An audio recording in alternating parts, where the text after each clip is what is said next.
The City Heritage Committee meeting had been going for 20 minutes when a new general manager of the Alderton Grand stood up and said that the trees needed to come down. Marcus Holt was 38 years old, recently promoted, wearing a suit that cost more than most people's monthly rent. He spoke with the smooth confidence of a man who had prepared a presentation and fully expected the room to agree with it. The East Garden renovation will require removal of approximately 60 trees, he said, clicking to his next slide. These are 40-year-old specimens. They are not on any protected register. They are simply old, and the spa complex we're proposing will generate 4 times the revenue of the current garden layout. He clicked again. Architects' renderings filled the screen. Clean glass lines, a heated pool, a terrace where there had once been a rose garden. In the back of the room, in a worn jacket and muddy boots that he had apologized for at the door, sat an old man named Arthur Gale. He was 73 years old. He had driven 40 minutes that morning to be here. He had not told anyone he was coming. He raised his hand. The committee chair acknowledged him. "Sir, for the record, your name?" "Arthur Gale," he said. "I planted those trees." A few people in the room looked up. Marcus Holt looked at him. The worn jacket, the muddy boots, the weathered hands resting on the table. "With respect," Holt said, his voice carrying the particular patience of a man who had already decided this interruption was not relevant. "The trees were planted during the hotel's original landscaping phase in 1984. Any contractor involved at that time would have no standing in this process." Arthur looked at him steadily. "I wasn't a contractor," Arthur said. Holt smiled politely.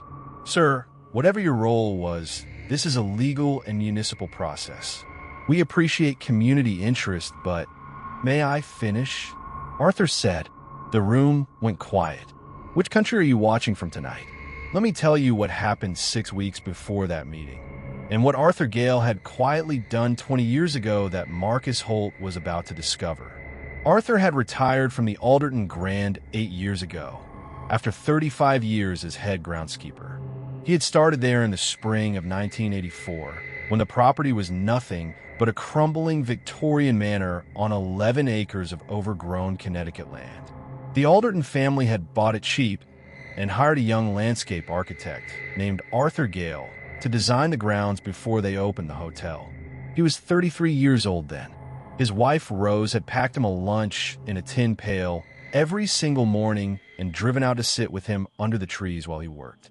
In those early years, when the trees were still saplings and the garden was still mostly mud and possibility, Rose would sit on an overturned crate and read to him while he planted. She had bought him the first seeds herself, a brown paper packet of climbing roses, pale yellow, for the garden wall. She had written on the back in her careful handwriting, "For the wall by the east gate. Plant them in April." Arthur had planted them in April. They had grown up that wall over the following decades until they covered it completely.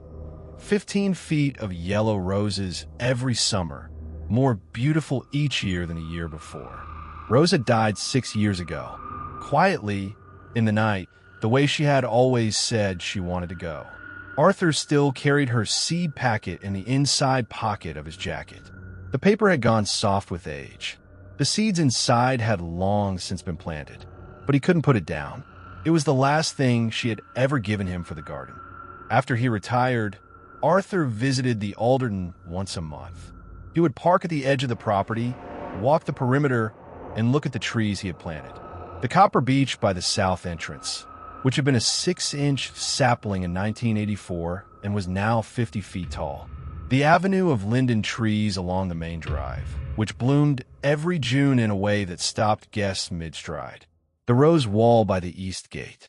He never went inside. He never asked for anything. He just looked at what he had built and felt the particular satisfaction of a man whose work had outlasted everything except the work itself. 6 weeks before the Heritage Committee meeting, Arthur had driven out for his usual visit. He had parked on the verge, the way he always did. He had walked to the copper beech and stood under it for a while. He had touched the bark the way you touch something you love when you're no longer sure how many times you will get to touch it. Then a young man in a hotel uniform had appeared. "Sir, are you a guest of the hotel?" No, Arthur said. I used to work here. The young man looked uncertain. I'm sorry, sir, but I'll need to ask you to stay on the public path. The grounds are for hotel guests only. Arthur looked at the Copper Beach. He looked at the Linden Avenue. He looked at the rose wall, barely visible from where he stood, still blooming in the October light. Of course, he said. I am sorry. He walked back to his car. He sat there for a while with his hands on the steering wheel. Then, 2 weeks later, he saw the planning notice in the local paper. The Alderton Grand was seeking approval to demolish the East Garden and Heritage Tree Grove to construct a new spa facility. He read it twice. Then he called his granddaughter Clara. Clara was 24 years old and studying horticulture. She had grown up hearing about the Alderton's gardens the way other children heard fairy tales. She had seen photographs of Rose sitting among the roses. She had grown up knowing that her grandmother's garden was out there, growing taller every year. Grandpa, she said when he told her, they can't do that. No, Arthur said quietly. They can't, because 20 years ago, Arthur Gale had done something that nobody at the Alderton Grand had ever bothered to look up. In 2004, when the hotel had changed hands for the second time, Arthur had grown worried. New ownership always made him nervous. He had seen what developers did to old properties when they stopped seeing the history and started seeing the potential revenue. He had spent 3 months researching what he could do. And then, quietly, without telling anyone, he had registered 22 of the most significant trees on the property, including the Copper Beach, the Linden Avenue, and the root system of the Rose Wall, with the state's Historic Tree Registry and the local Heritage Board. The registration designated them as protected heritage specimens. To remove or significantly alter any of them required written consent from the original landscape architect who had registered them. Arthur Gale, he had never mentioned it to his employers. He had simply done it, filed the paperwork, and put it in a folder in his filing cabinet at home. He had told Rose that night. She had looked at him over the dinner table and said, "You old fox." He had poured her tea and said nothing. That folder was now sitting on the table in front of him at the City Heritage Committee meeting. Arthur opened the folder. I wasn't a contractor, he said again calmly. I was the landscape architect who designed and planted every tree, garden, and hedge on that property between 1984 and 1989. And in 2004, I registered 22 of those trees with this committee's predecessor board as protected heritage specimens under the State Historic Landscape Preservation Act. He slid the document across the table.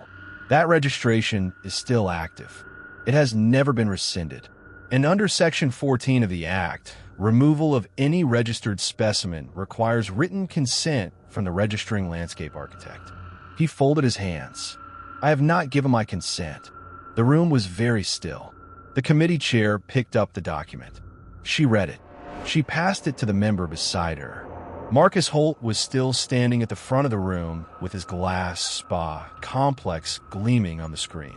He was looking at Arthur Gale with an expression that was moving slowly and visibly from impatience to something considerably more complicated.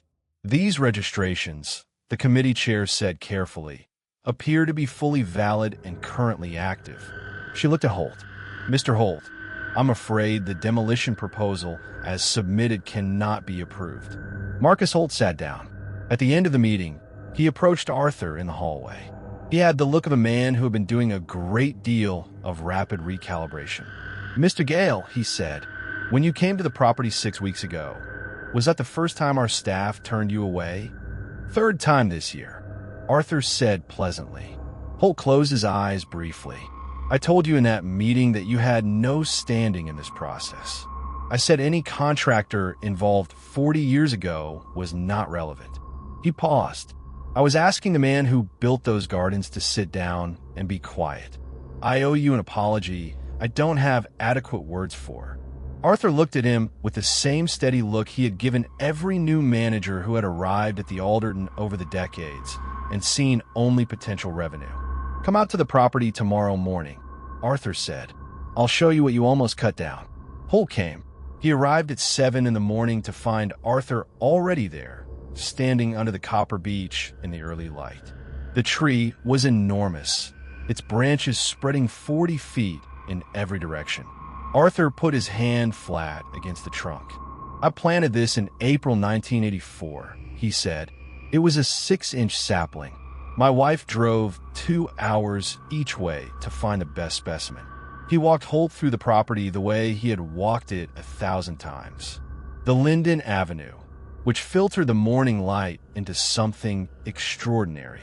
The kitchen garden behind the east wing, which had supplied the hotel restaurant with herbs for 30 years. The rose wall by the east gate. He stopped at the wall. He reached into his jacket pocket and took out Rose's seed packet. He held it for a moment without showing it. Just held it. "My wife picked the seeds for this wall," he said. "She planted the first ones herself, on her knees in the mud, in April 1984. She said yellow roses were the most hopeful color." He looked at the wall. She never stopped coming to see them. Every spring, right up until she couldn't anymore. Holt said nothing. He was looking at the roses with an expression that had nothing to do with revenue projections. Arthur put the seed packet back in his pocket. "These aren't just trees," he said simply.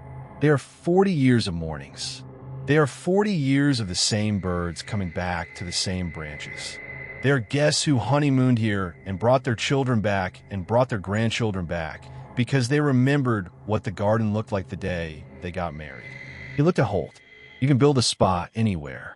You can only grow a tree like that once." 3 months later, the Alderton Grand announced a new renovation plan. The spa would be built on the north side of the property, on a previously unused service yard. The Heritage Garden and Tree Grove would be preserved and formally named as part of the hotel's identity. The Copper Beech received a small plaque. It read, "Planted April 1984. Arthur and Rose Gale." Clara came up from the city the weekend the plaque was installed. She stood under the Copper Beech and took a photograph. She sent it to Arthur that evening with a single message. "She would have loved this, Grandpa." Arthur looked at the photograph for a long time. Then he reached into his jacket pocket, took out Rose's seed packet, and held it in both hands. "I kept it," he said quietly, the way he sometimes talked to her when no one was listening. "I kept all of it." Outside, in the October dusk, the rose wall glowed faintly gold against the stone. Some people leave their names on buildings. Some people leave something that outlasts names. Something that blooms every April, whether anyone is watching or not, and keeps blooming because someone loved it enough to plant it and loved it enough to protect it, even when no one knew to say thank you. If this story stayed with you, share it with someone who deserves to hear it today. And tell me in the comments, have you ever fought for something that wasn't yours to keep, but was yours